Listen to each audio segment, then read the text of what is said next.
La forêt semble endormie. Mais il y a des petits cœurs qui battent. Ce jeudi, nous recevons effectivement Michel Munier, naturaliste vosgien et père de Vincent Munier, réalisateur du film documentaire La Panthère des Neiges, qui a reçu le César 2022 du meilleur film documentaire, et Le Chant des forêts, qui est actuellement en salle. Ce dernier, il a dépassé le 1 million d'entrées. Il est nommé au César 2026 dans 2 catégories, meilleur film documentaire et meilleur son. Un film contemplatif qui parle des forêts de nos Vosges, de sa faune, de sa flore et de la transmission entre un grand-père, Michel, un père, Vincent, et un petit-fils, Simon. Pour vous donner un petit aperçu du film et de son ambiance, écoutez, voici la bande-annonce. C'est quoi ton meilleur souvenir?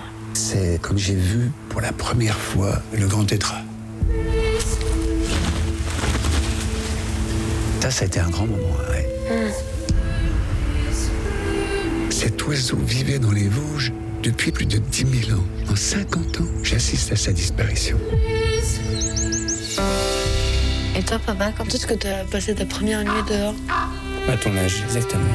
Et après ça, j'ai accompagné papy tout le temps. Une vie d'affût. Qu'est-ce que ça sentit? Dirige par là. Là.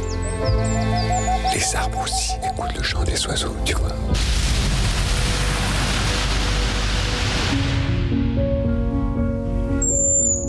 Le monde sauvage, c'est un monde invisible, mais qui laisse des traces.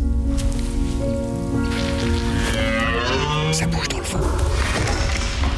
Tu veux te réveiller dans la nuit pour écouter les chouettes? Ah non, moi je veux dormir là. Faut qu'on aille dans le Grand Nord.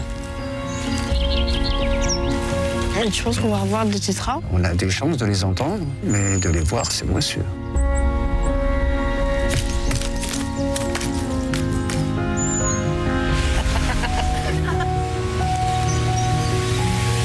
Encore des histoires.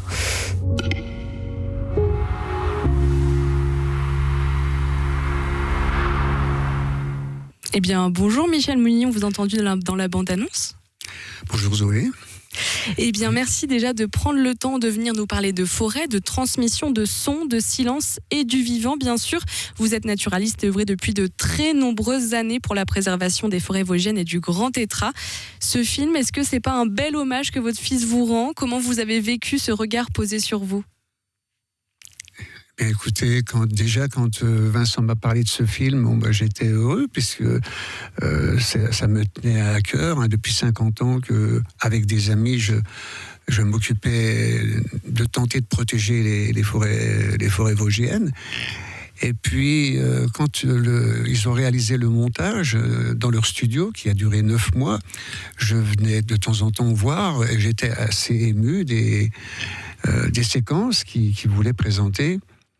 Et par contre, quand j'ai vu le film en salle, dans une salle de cinéma, avec toute cette émotion d'une super image, du son, je peux vous dire que j'ai fondu en larmes, quoi. Et vous nous avez parlé du montage qui a duré 9 mois. Et au niveau du tournage, ça a duré combien de temps? Parce qu'il y a plein de plans différents quand même dans ce film. Oui, alors le tournage au niveau de la faune et de la forêt, c'est 10 ans d'archives, donc Vincent filme, voilà, on est de temps en temps ensemble. Par contre, au niveau des échanges avec Simon, ça a duré à peu près 2 ans, par petits bouts comme ça. Puis ensuite, il est allé dans sa vidéothèque, on va dire, rechercher un petit peu ce qui pouvait coller dans ce qu'il voulait sortir de quelque chose de fort. Il y a eu beaucoup de moments forts vécus ensemble qui ne sont pas dans ce film-là et qui seront dans le DVD, qui sortira en mois de mai. Au mois de mai. Vous me disiez aussi au téléphone il y a quelques temps que vous deviez être qu'une ombre dans ce film et vous n'étiez pas censé apparaître dans le film au tout début. Quand il m'a fait cette proposition, j'étais enchanté. Puis il m'a dit, mais écoute, faudrait que tu participes. Je lui dis non. Seulement tu seras une ombre. Donc un peu comme un fantôme qui passe à... Alors là, j'ai accepté, mais vous voyez, il est allé un petit peu plus loin. Oui, effectivement, parce qu'on vous voit tout du long du film. Vous êtes vraiment, on peut dire... alors les personnages principaux, c'est quand même les animaux, la forêt, etc. Mais vous faites partie des personnages principaux du film. Oui et non. non, c'est surtout un hommage à la forêt. Il faut reconnaître que à la forêt, dans tous les sens du terme, on va peut-être développer ce qu'est la forêt. Et puis en même temps, un hommage, si on voit à la fin dans le générique, à toutes les associations, à tous les gens qui s'engagent à travers nos régions et même plus loin pour la protection de ce monde fabuleux du vivant.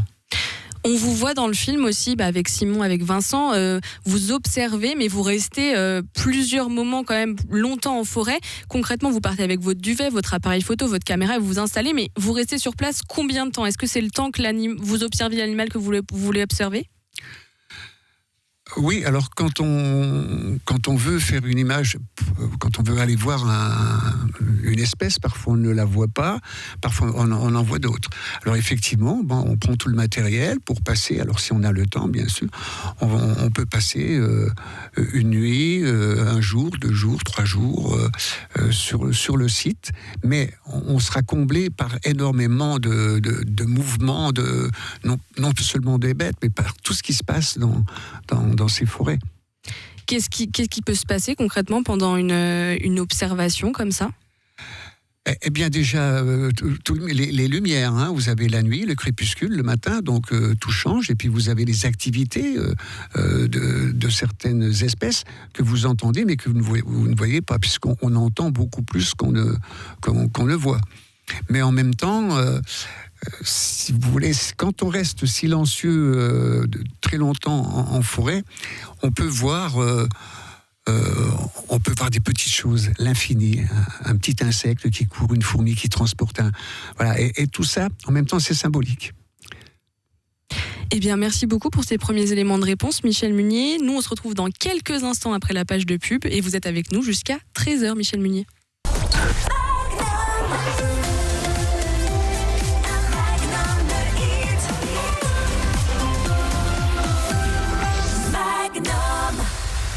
On est toujours en direct sur Magnum la radio avec Michel Munier, et déjà on a parlé tout à l'heure des temps d'observation. Est-ce que vous avez déjà eu peur lors d'une observation en forêt ? Est-ce que vous pouvez nous raconter une anecdote si jamais vous avez déjà eu peur ? Si jamais vous n'avez pas eu peur, juste nous raconter une anecdote sur ces observations. Ah si, surtout au début. Quand on ne connaît pas l'origine des bruits, on a peur. Quand on marche de nuit, surtout s'il n'y a pas de clair de lune, on fait attention de ne pas faire de bruit. Et il y a toujours la peur. Et il faut aussi un petit peu avoir peur pour se contrôler et puis en même temps apprendre progressivement. Alors, des histoires, oui, j'en raconte dans le livre que j'ai écrit en 2022, par exemple, où j'entendais... Je somnolais, alors faut voir bien la situation. Vous êtes couché au sol, et donc vous êtes déjà en situation de faiblesse. Et puis vous somnolez, il y a très peu de bruit, un peu le vent dans les branches, et d'un seul coup j'entends vraiment des bruits, voilà, un petit peu comme taper sur le sol, mais rapidement. Et la nuit, c'est très rare. Alors je me dis, c'est peut-être un chevreuil. Et puis, d'un seul coup, le bruit disparaît, il s'éloigne. Tout se calme, ça revient, et ça se rapproche encore. Et ça part. Je me dis, c'est bizarre, si c'est un chevreuil, pourquoi il fait ça ? Puis d'un seul coup, il passe à côté de moi, et il part plus loin. Et là, j'identifie un chevreuil, je dis, voilà, t'as eu peur par ce comportement, ce qui est bizarre. Je me repose, et peu de temps après, j'entends... Et ça s'approche de moi, et de nouveau, ça part. Curieux. Alors j'essaye de comprendre, puis de nouveau, encore ce halètement, et ça se rapproche, puis ça repart. Et d'un seul coup, ça passe à côté de moi. Et là j'étais comme tétanisé au sol, j'imaginais des tas de trucs, grimper dans l'arbre, mais j'aurais pas pu. Est-ce que j'avais une arme ? J'avais qu'un opinel pour mon casse-croûte. Et ridicule, on tombe dans un ridicule pas possible. Et arrivé dans la clairière, cette bête-là, c'était un chien, un gros chien, qui était sur les traces d'un chevreuil. Et on sait que quand un animal, et notamment par exemple un ongulé, est poursuivi, il fait des boucles pour essayer de perdre sa trace. Et donc, les boucles étaient suivies également par ce chien. Voilà. Ça, c'était une de mes grandes peurs, parmi d'autres. Mais sinon, dans nos forêts, ici, on ne peut craindre qu'une chose, c'est peut-être à la limite une fois un braconnier, où j'ai eu peur quand même, il était menaçant, mais c'est surtout les petites bêtes. Bien sûr, les narcotiques, par exemple. Ça, c'est quand même... c'est pas bon du tout. En fait, on a peur parce qu'on ne connaît pas le bruit, en fin de compte. C'est ça. Il faut connaître l'origine du bruit, donc c'est un apprentissage. En parlant d'apprentissage, aujourd'hui, en quoi la transmission est-elle nécessaire pour préserver, voire sauver la forêt ? Alors ça c'est important, hein. Il faut voir les générations. Ma génération, c'était tout le temps dans les bois. Gamin, j'avais un couteau, une pelote de ficelle, et j'étais le roi de la forêt, et j'étais le plus heureux des gamins. Donc maintenant, effectivement, les gamins n'ont plus un peloton de ficelle dans la poche, mais ces technologies qui les fascinent et qui les éloignent effectivement de ce monde vivant. Donc ça vaut le coup d'aller en forêt avec les gamins. Et puis tout simplement de marcher lentement, de ne pas courir, de leur demander parfois, s'ils ont envie de crier, on le fait un moment, et puis d'un seul coup c'est fini. On ne crie plus, et puis on essaye d'observer, de marcher lentement, de contrôler un petit peu ses humeurs, et de découvrir. Et dans la forêt, il y a tout à découvrir. C'est un monde fabuleux. En fait, faut pas vivre seulement la forêt par les mots, dans les histoires, faut vraiment y aller et vivre la forêt ensemble en fin de compte. Ah, ça c'est fondamental, hein. La forêt, ou le respect de la forêt, ne se dit pas, elle se vit. Ça c'est très important. Et je crois que quand on arrive aussi à la vivre, à voir les enfants s'émerveiller, l'émerveillement c'est un moteur. Il faut d'abord s'émerveiller. Il ne faut pas gémir en disant que tout est foutu. Il faut vraiment l'émerveillement. Et aussitôt qu'on s'émerveille, on aime. Et quand on aime, alors ce mot « aimer », moi j'aime bien d'en parler aussi, c'est que beaucoup de personnes nous disent « moi j'aime la forêt ». Mais de quelle façon ? Est-ce que j'aime la forêt comme ma bagnole, qui me rend des services, à moi, égoïstement ? Ou est-ce que j'aime mon conjoint, ma conjointe, avec une réciprocité ? Et ça c'est important d'apprendre aussi aux enfants, de dire « si tu aimes, eh bien tu veux protéger ». Donc si tu veux te protéger, voilà.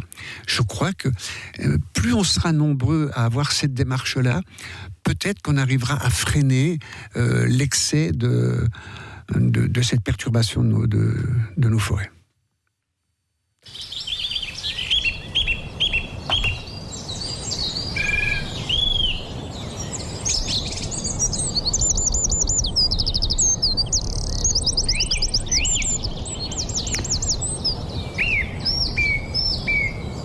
On vient d'entendre différents bruits de forêt qu'il y a dans le film. Quand on entre en forêt, qu'est-ce qu'on ne voit pas mais qui est pourtant essentiel à son équilibre ? Ah ça, oui. Ça c'est super. Quand on va en forêt, on voit des arbres. Hein. Alors d'accord.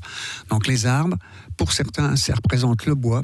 On peut construire, on peut vendre tout ça, on peut faire de l'énergie. Et c'est vraiment, voilà. Il y a cette vision.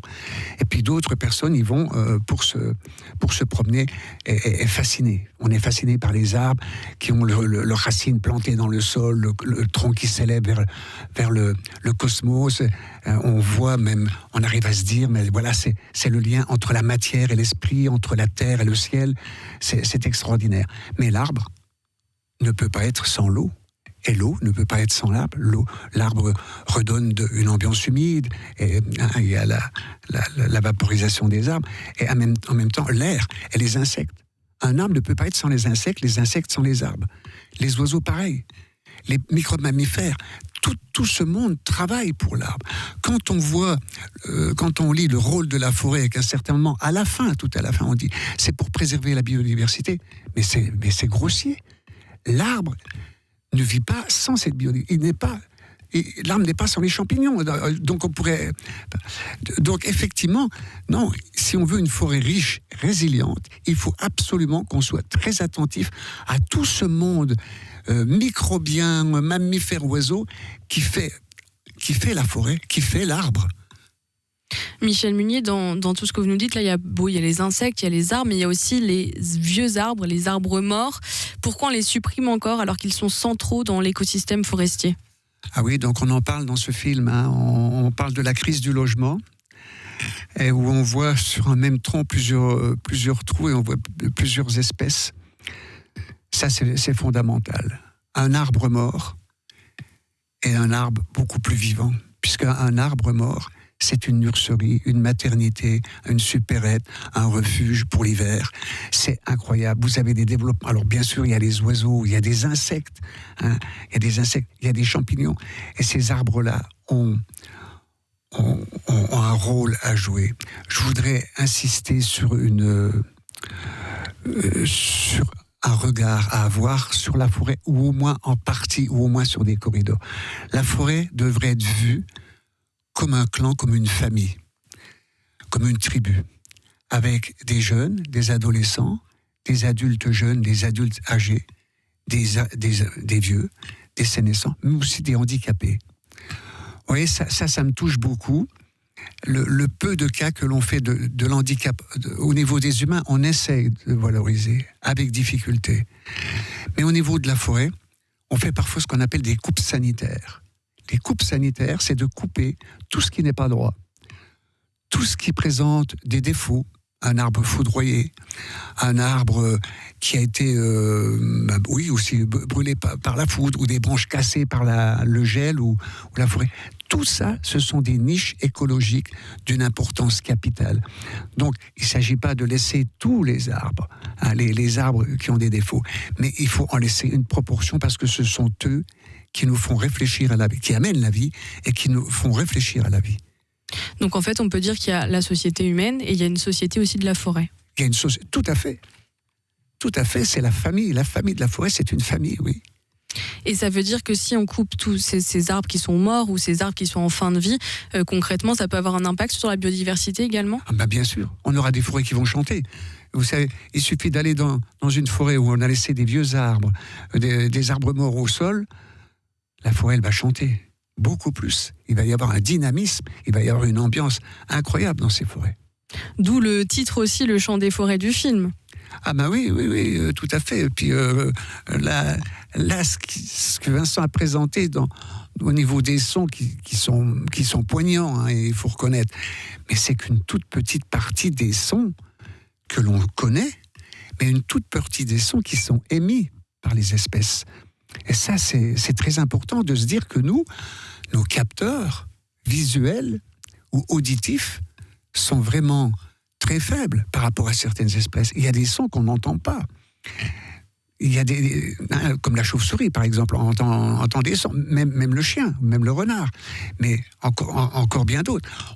Il y a des couleurs qu'on ne voit pas. Par exemple, les infrarouges, on ne les voit pas, mais les feuilles voient l'infrarouge. Donc, les arbres, les animaux voient des choses que l'on voit, mais aussi que l'on ne voit pas. Donc tout ça, il faut qu'on soit prudent quand on dit, tiens, à quoi ça sert ? Qu'est-ce que ça sert ? Non, tout c'est un monde fabuleux qui est en résonance régulièrement. Les arbres entendent, les arbres émettent, tout. Mais on commence à être capable, la science commence à être capable d'identifier ces sons et ces liens. Mais beaucoup de chercheurs humbles disent, mais on n'en est qu'au début.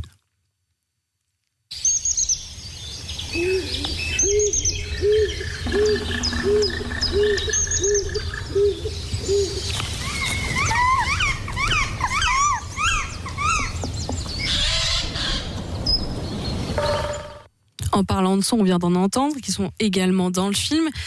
Vous m'avez parlé aussi des vibrations, du fait que les vibrations, elles ont un rôle hyper important en forêt.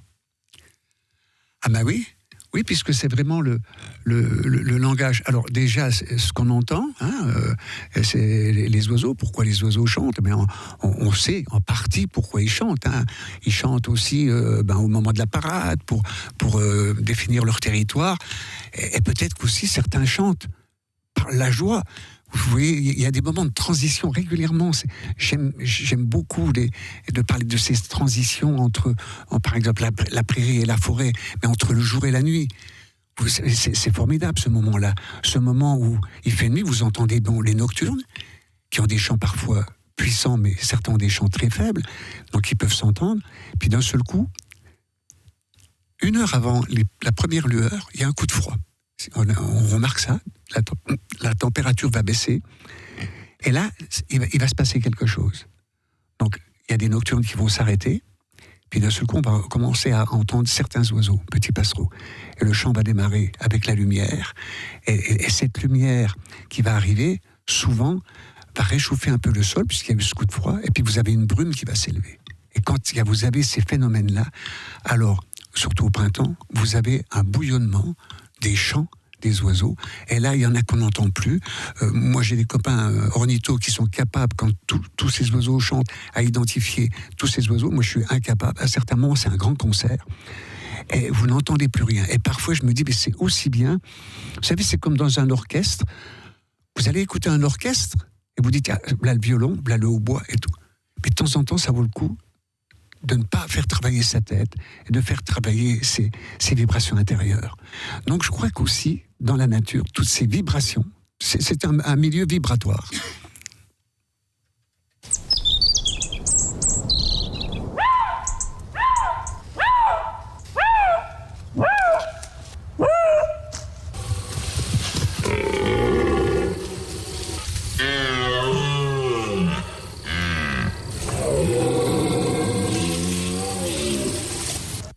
On vient d'entendre, Michel Munier, différents sons.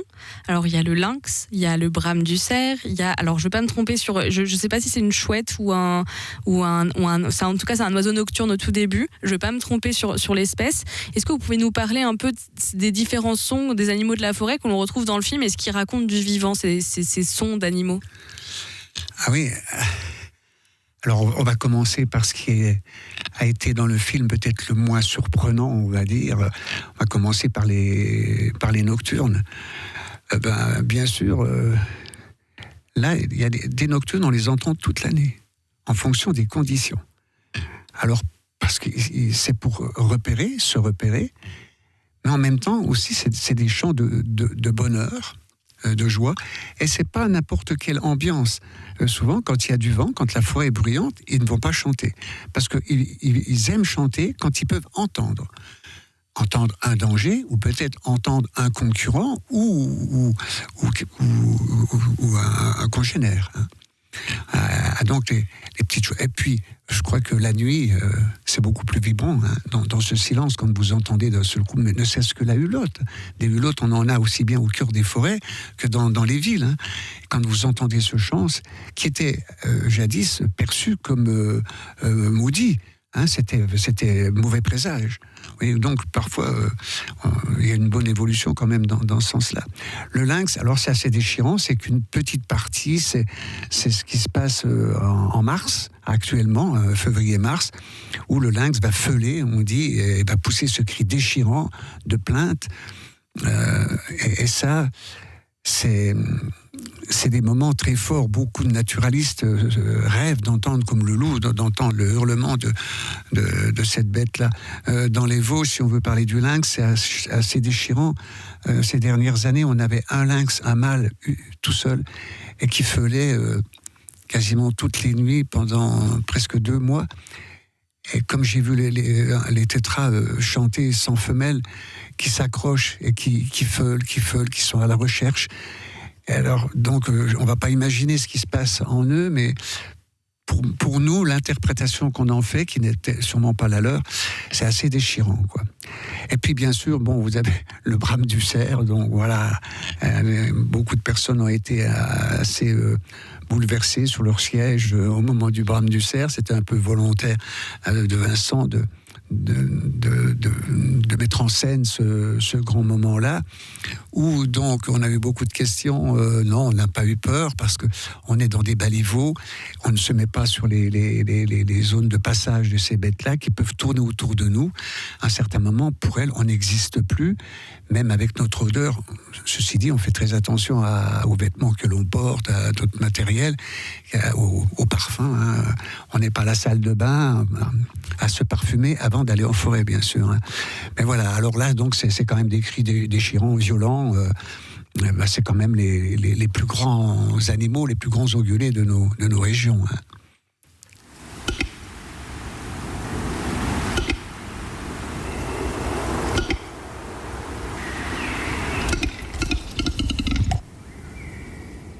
On vient d'entendre un son très particulier que très peu de personnes vont entendre une fois dans leur vie. Est-ce que vous sauriez dire aux auditeurs à quel animal il appartient ? Ah, vous n'avez pas entendu ? Ben non. Ah bah oui, effectivement. Alors écoutez, c'est le son du Grand Tétra qu'on a diffusé avec le claque très particulier du Grand Tétra que je ne saurais pas vous refaire parce qu'il est très particulier. Écoutez, ils sont toujours dans mes oreilles. Ah bah. Ce chant est toujours dans mes oreilles. Ça a été donc depuis les années 1970, la fin d'hiver de 1970, où j'ai vu et j'ai entendu ce chant. Et j'ai été fasciné d'abord, fasciné par cet oiseau. Pourquoi ? Parce que lorsque je l'ai vu, il y avait 2 mètres de neige.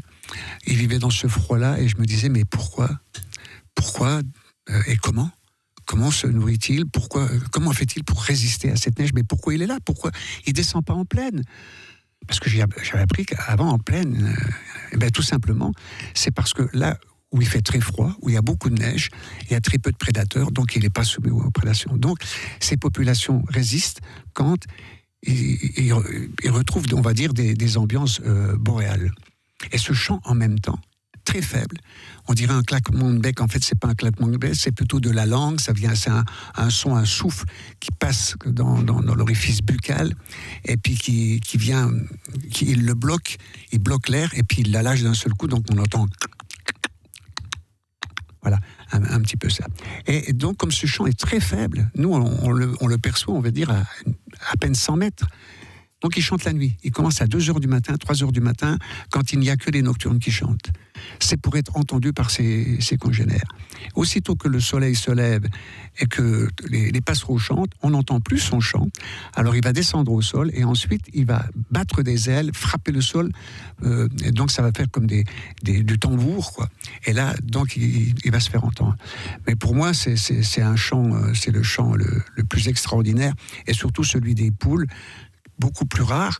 Elles caquettent, mais en même temps, elles émettent des sons, des petits murmures qui sont d'une douceur incroyable.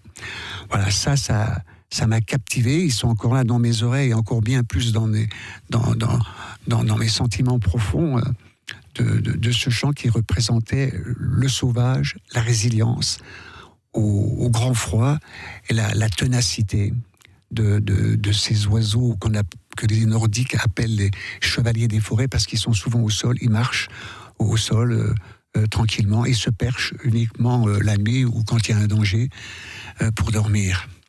On peut expliquer, Michel Munier, aux personnes pourquoi vous êtes autant attaché au Tétra, parce que vous faites partie du groupe Tétra Vosges et vous dites être très attristé par la situation actuelle du Grand Tétra dans les Vosges. Où est-ce qu'on en est aujourd'hui ? Est-ce qu'on peut revenir un petit peu sur l'histoire du Grand Tétra, du Tétra ? Oui, alors on a créé le groupe Tétra dans les années 80. Il s'est bien fonctionné avec même des permanents pour tenter donc de sauvegarder à l'époque. Ce qui n'allait pas, c'était principalement la sylviculture. Hein. Les forêts étaient coupées, beaucoup de forêts coupées pour des plantations d'épicéas. On allait vers la monoculture, qui a été quand même un grand drame. Donc, avec les forestiers, on a fait vraiment un très bon travail pendant 30 ans. On a créé des relations et on a réussi à préserver des zones forestières avec différents statuts. Et là, on peut mettre en évidence non seulement le groupe Tétra, mais le travail de relation et de bonne entente. Et ça, c'est primordial, c'est ce qui manque dans notre société. C'est pas cette dualité, c'est de se dire, qu'est-ce qu'on peut faire ? D'abord, c'est écouter les uns les autres et essayer de faire le mieux, et non pas de trancher, comme on le voit maintenant de plus en plus. Malheureusement, on a eu ce climat. Moi, dans les années 80, au mois de mai, j'ai vu des oiseaux parader sur 1 mètre de neige, au mois de mai. Donc on voit bien que ce milieu a changé. Donc voilà, les oiseaux ont disparu parce qu'en fait, les prédateurs ont augmenté, tout simplement parce qu'ils ont travaillé à faire sur les micro-mammifères qui, eux, ont vu leur population exploser. Mais le tétra, il était présent dans les Vosges depuis très longtemps, en fin de compte. Alors si on veut, oui, si on remonte à la période glaciaire, eh bien, il y a 10 000 ans, on parle du réchauffement climatique, et le réchauffement climatique, il existe depuis plus de 20 000 ans. On n'est pas dans la phase d'un réchauffement climatique, on est dans un bouleversement climatique. C'est-à-dire que là, c'est une catastrophe, parce que c'est vraiment brutal, quoi. Donc, il n'y avait pas de tétra dans les Vosges. Il y a 10 000 ans, il y en avait pas. Il n'y en avait pas en Norvège, en Suède. C'était une calotte glaciaire. Dans les Vosges, on avait une calotte glaciaire. À partir de moins 10 000 ans, eh bien, quand les glaciers dans les Vosges ont fondu, eh bien, les tétras se trouvaient en Bourgogne.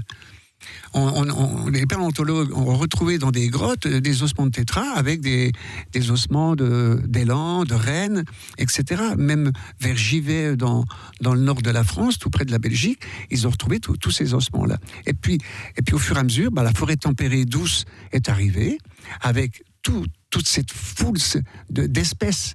Parce qu'une forêt tempérée, aussitôt qu'il fait un peu plus chaud, qu'il y a tout ce qu'il faut, eh bien, bon, ça explose, quoi. Les insectes, les micro-mammifères, les batraciens, tout ça, c'est un monde fabuleux.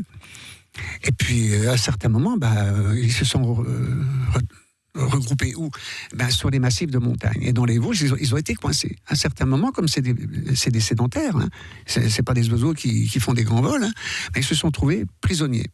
Et au XIXe siècle, Méline raconte dans son livre sur le montagnard vosgien qu'il y avait des tétras ici, à Épinal, en forêt d'Épinal. Il explique que les gens allaient poser des lacets autour des fourmilières pour choper des tétras. Hein, vous voyez, donc, et tout ça, il y a eu une contraction avec le réchauffement progressivement, et on le voit bien, comme je vous dis, moi, dans les années 80, et ça a été très vite, puisque maintenant, vous voyez, l'hiver, là, on a de la neige à un peu plus de 1000 mètres, 1200 mètres, avec par moments des fontes de neige, donc les prédateurs peuvent rester là-haut, parce qu'il y a des micro-mammifères, ils peuvent trouver à manger. Donc, remettre des oiseaux maintenant, dans cette situation de climat, et même, peut-être que vous en parlerez tout à l'heure, de développement touristique, quoi. Oui, on va en parler en fin d'émission. Mais est-ce que avant ça, vous pouvez nous raconter la dernière fois que vous avez vu un tétra dans les Vosges ? Oui, ça c'était assez terrible. C'est ce que Simon, dans le film, me demande, hein. Ça a été, si vous voulez, au niveau du groupe Tétra, on est des chercheurs d'indices, des chercheurs de crottes. On est des spécialistes des crottes. Et ceci dit, ceux qui ont vu le film pourront dire savent que la crotte de Tétra sent très bon. Hein. Et donc, on n'avait plus d'indices. On ne trouvait plus d'indices. Alors, plus de plumes, bien sûr, mais plus de crottes. Et je continuais à faire des observations avec mes collègues du groupe Tétra pour identifier aussi les espèces, parce que quand on a travaillé la forêt, il y a d'autres espèces qui sont arrivées. Hein, vous avez des petites chouettes, vous avez même d'autres espèces qui arrivent là. Et puis, donc, pour essayer de montrer aux forestiers que s'il n'y a plus de tétras, il faut qu'on continue. Parce qu'il y a un accueil, on a créé un terrain d'accueil pour toutes ces espèces sensibles. Donc on passe des nuits, encore maintenant. Moi j'en passe un peu moins parce que je commence à avoir le dos fragile. Et puis à un certain moment j'étais face au soleil et puis je rêvais un petit peu, parce que quand vous êtes dans votre affût, soit vous méditez, vous rêvez, vous vous laissez un petit peu aller, sauf vous contrôlez tout ce qui vient de négatif dans votre tête. Et pourtant, à un certain moment, je voyais au loin cet arbre avec cette grande branche, et je me disais, tiens, là, t'as vu, de temps en temps, il y avait un tétra. Et puis j'ai eu comme un pressentiment, c'est quand même curieux. À un certain moment, j'enlevais ça de ma tête, on me dit, arrête, voir un petit peu. Et puis ça revenait. Et d'un seul coup, alors j'ai cru que j'avais fumé, je sais pas quoi, les aiguilles de sapin ou des crottes de tétra. Et d'un seul coup, je vois une silhouette de tétra. Je l'ai même pas entendu se poser. Et je le vois devant moi. Et là, j'y croyais pas. Et donc, il a chanté quelques strophes. Il y avait le soleil qui se couchait. C'était ocre. C'était vraiment magnifique. Et puis voilà, on a passé la nuit proche l'un de l'autre. Il était à peu près 100 mètres. Et le matin, il a lancé quelques strophes de nuit. Et à la toute petite pointe du jour, il s'est envolé pour partir vers une clairière qui se trouvait à proximité. Je ne l'ai pas entendu danser, mais là, j'étais comme écroulé.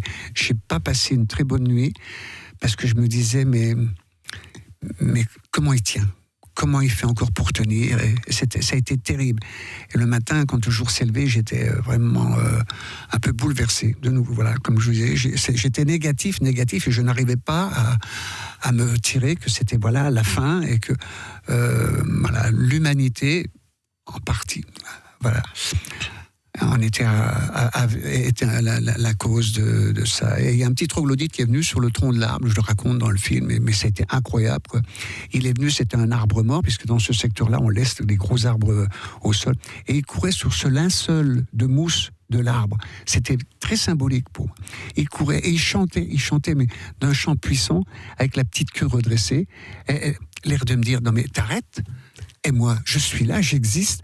Et ça m'a reboosté en disant, allez, oui, écoute encore, tant qu'il y a un chant, tant qu'il y a un insecte qui se stridule et tout ça, il faut encore être émerveillé.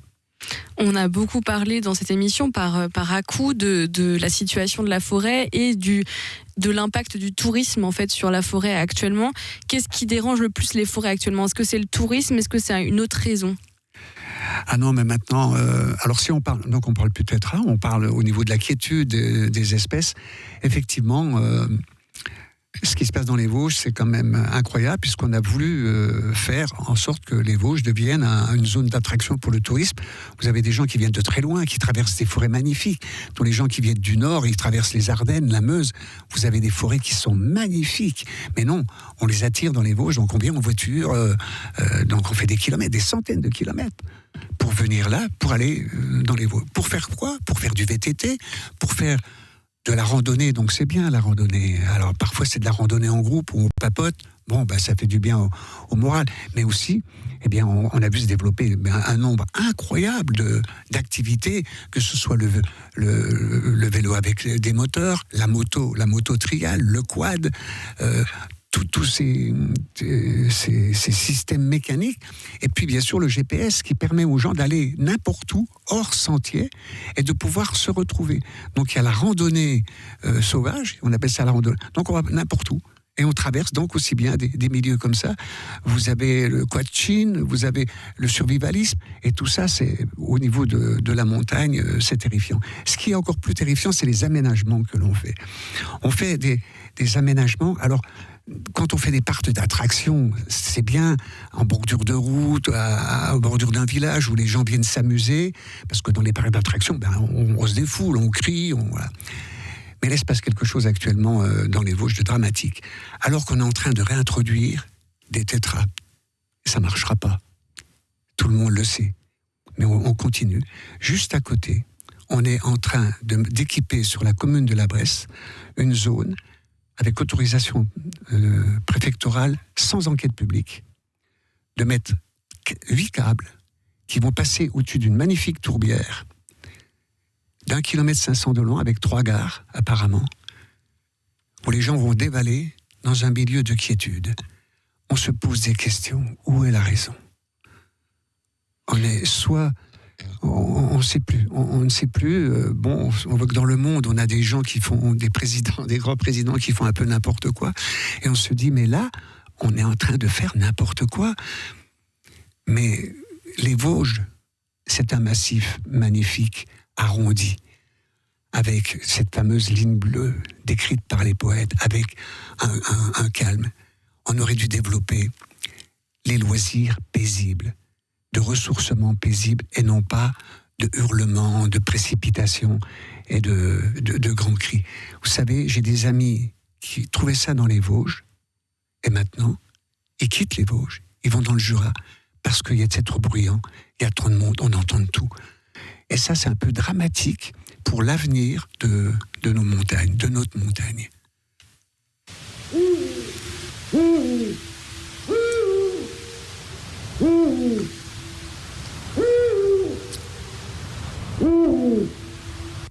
Pour finir, vous dites dans le film, on est dans ce qui s'en va. Qu'est-ce que vous voulez dire par là ?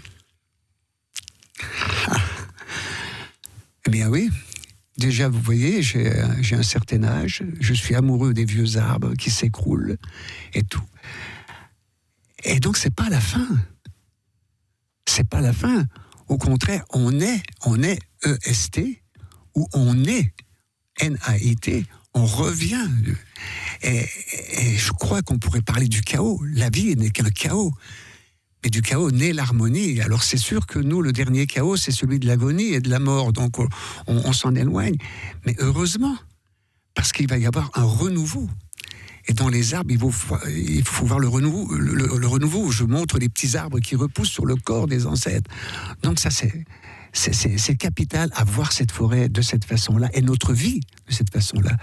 Et ce qui fait qu'on craint moins la finitude. N'écoutez pas la radio. Super. Et non, faites attention à tout ce qu'on vous raconte dans les médias. Bien sûr, beaucoup de choses sont justes, certaines sont déformées. Mais surtout, l'effet, c'est que ça nous fout le blues. Alors non, surtout, quittez un petit peu ça, changez de rythme, dès que vous le pouvez, promenez-vous calmement, et puis restez émerveillés. L'émerveillement, c'est un moteur pour protéger. Et si vous vous sentez seul, et si vous avez envie, rejoignez des personnes, rejoignez des groupes. Je pense par exemple à Oiseaux Nature. C'est toutes des associations qui sont militantes, mais aussi qui font découvrir ce monde magnifique de notre environnement. Merci beaucoup pour cet échange, Michel Munier. On se retrouve dans un instant après la page de pub. Vous êtes avec nous jusqu'à 13h, Michel Munier.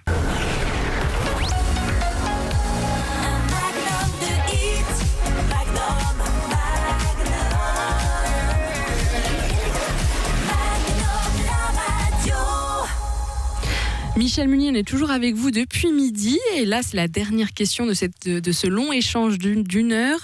Est-ce que au niveau du succès du film, vous espérez que ça change quelque chose dans le regard des institutions, des décideurs ? J'espère que ça se poursuivra et puis c'est l'avenir qui nous le dira. Ah oui, pour l'instant on ne sait pas parce qu'il est encore en salle, le film va continuer. En tout cas, Michel Munier, moi c'est un immense merci à vous d'être venu partager votre témoignage sur l'antenne de Magnum la radio et d'avoir surtout pris le temps de répondre à nos questions. On suivra avec attention la cérémonie des Césars le jeudi 26 février sur Canal+ en clair, avec bien sûr une fierté toute particulière de voir nos Vosges brillamment représentées par Vincent Munier. Et si ce n'est pas encore fait, on ne peut que encourager nos auditeurs à aller découvrir le film documentaire Le Chant des Forêts qui est toujours à l'affiche dans les cinémas de la région. Et on va terminer cette heure d'échange avec un titre que vous avez choisi, Michel Munier, Que la montagne est belle de Jean Ferrat. Encore merci Michel Munier, on vous souhaite une très belle après-midi. Merci.